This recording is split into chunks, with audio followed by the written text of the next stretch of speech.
Ay. Ay, pre. Oh, Saan pre. punta? Diyan pre, oh. Tulungan mo ako nga. Sige pre. Yung pala matapos na. Pagod na kasi ako. Kumain ka na, pre? Wala ba pre? Tara sa loob. Pag merienda ka Oh, to. sige, sige.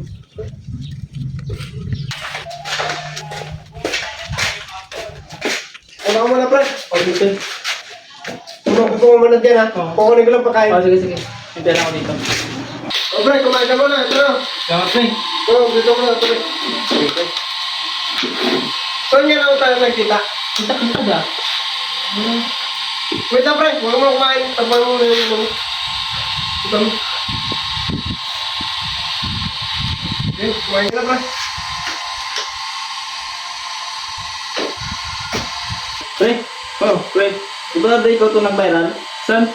Sa video niyo? Oh, pakita ko. Pre, parang ngiti niyo. May nakita akong isang lalaki at pagod siya.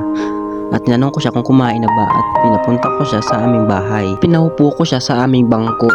Sabi ko sa kanya, hintayin mo lang ako dito, kukunin ko lang yung pagkain mo.